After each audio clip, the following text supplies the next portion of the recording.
and something green by the looks of it. I've got to ask you, Nicole, because I get a sense, like I have very green fingers and I love it, and I developed my own little, I did some landscaping, got a beautiful little section of garden now. Is that something, because you use a lot of fresh greens in the recipes, or do you have green fingers? Yes, I do actually have green fingers. I am so passionate about plants. I actually look after all the plants in studio as well, so that you can say, yeah. Is that how they stay alive? That's how they stay alive, yeah. And then I also take care of the plants in front here, which is our little home farm. So I actually want to use it today as well. We've got a little basil growing. I've got mustard in there. I've got radish sprouts. I've got, I think there's a bit of coriander, rocket. And so they all get to like a certain age where they're perfect for sprouts and micro herbs. And then you can either like transplant it, or we just renew it every time. Just keep going. Yeah, so I love it. I mean, the nutritional value of micro herbs, we've covered it so many times on this show. It is massive. Yeah. But isn't there something like a deep sense of satisfaction when you're using your own, like stuff that you've grown yourself? It's really, there's nothing better, especially when you see them happy. I feel like the plant's almost like singing to you. When you see their leaves are nice and green and shiny, I'm sure like all of you guys that are growing plants at home, you feel the plant like saying, thank you for looking after me. And what I like about this is all like soil free, so you could literally use it straight from the away. And it's obviously we're growing it in a very sterile space. Yes. It's absolutely beautiful, and I doubt there is a person out there, Nicole, don't worry, that doesn't form an emotional connection with we're not all crazy. The friends that they're helping to grow. Absolutely beautiful. Well, we're going to introduce some of this beautiful green now into a wonderful cheesy recipe. Clover cheese is for those who love life, where everything falls into place and melts away our cares. Clover, for the love of cheese. Made with love by Clover.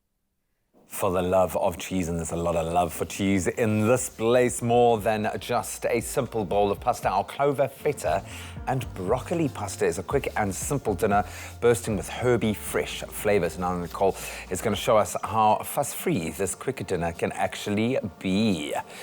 So you're out there with the zest already. I know that you're going to use zest to activate the flavours of the our veggies. That's something you've taught me over the last week. 100%. So in a broader kind of sense, explain to us what you're making.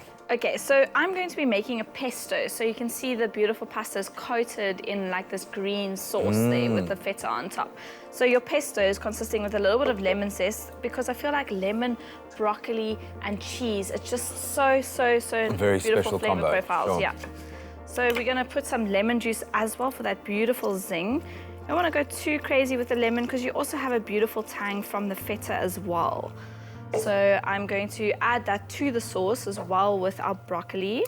So you just blanch it, so you can see it's still very crunchy, it's still hard. Sure. You don't want it to be too soft. Too mushy and soft, sure. Yeah. And that's, I mean, we talk about it all the time, but there's almost a perfect point to cook your, I find, to cook your broccoli, where it gets that beautiful nutty flavour, as opposed to kind of cooking it too far, apart from taking all the nutrients out of it once it starts to lose that colour. But the flavour profile changes quite dramatically when you overcook broccoli, I find. 100%. It's got a very gassy smell. Yeah, there's no nice way of smelling it or saying it, but yeah, I know. It's not a very nice overcooked broccoli. When it starts to turn like a bluey green, then you've overcooked it. But you know, the nice thing about it, if you have overcooked it, it's still okay. We can still save it. That's why we've still got our lemon.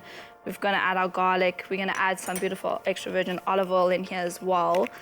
So I'm just going to add a good glug. You don't want it too little either, because you want it to be your sauce. You want it to coat, and there's got to be enough of it to coat the full pasta. Exactly. So what typifies a pesto? Because obviously I associate pesto with basil. I almost thought that was what pesto was, that it had to be. But you can make pesto with pine nuts, with spinach, with a whole range of things. You can make it, a pesto is like a herb base, or you can also get like a sun-dried tomato pesto or red pepper pesto. It's just the consistency of it. Okay. So it's not like too much of a dressing, and it's not too thick as a paste either. It's a little bit of an in-betweener. So we're going to add some of this beautiful Clover Feta. I've got the plain one going in here. If you want to do a herbage, we've got the herb-flavoured one as well. And they've got pepper. It's entirely what you prefer. If you want and what you've got in your fridge right now. Exactly. You better have it in your fridge. What you got, yo. Yeah. Cool. So I'm going to just blitz this up quickly, and then you're going to serve it over your pasta, which I've just par-cooked there as well. So this one, you got to just give it a good shake. I'm going to add a little bit more extra virgin olive oil.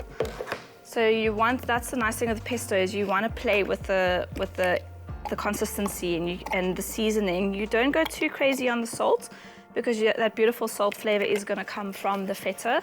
So you can just add a little bit of course, that's the pepper. best thing about feta, is that it's got that lovely, it packs a salty punch. Yes, it's the brine that almost like preserves the feta in a way, and gives it that beautiful flavor. There we go. There we go.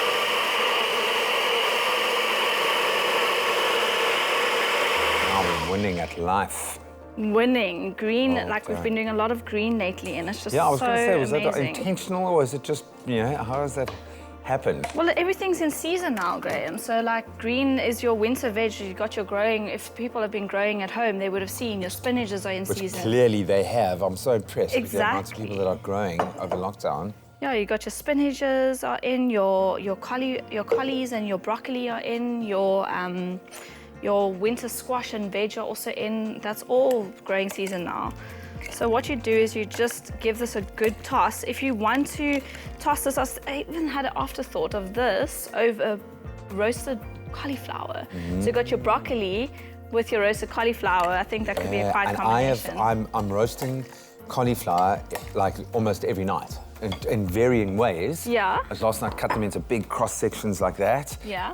A bit of garam masala, some curry powder, Oh, wow. a little bit of salt on it, and just got it gave it a nice char like that, almost like collie steaks. Yes. Coming out of there, absolutely amazing. Also I love charred that. some broccoli as well. Beyond the Beautiful. boiling. Yeah, I know, completely. And it's just about texture for me. You want to introduce a texture, but that looks amazing. That's popping with color. It looks... Yeah. Yeah. So, I mean, it's not a cheesy pesto bake or pasta without more cheese. More cheese, more better. So we're going to add a little bit more of these little veggie greens, Little little basil microgreens, pesto. beautiful. So the entire recipe, this amazing creation, is available on expressoshow.com. In fact, we house all of our recipes there and a ton of inspiration on the culinary side. So if you're looking for a little bit of extra inspiration on a cold winter's night, go right there and whip yourself out this beautiful broccoli, pesto and feta cheese pasta. Looks beautiful, huh? Thank you. Enough for both of us, actually. Yeah, go All for right. it. So as easy as it is to make this, let's take you through a blow-by-blow of how we arrived at this beautiful final creation.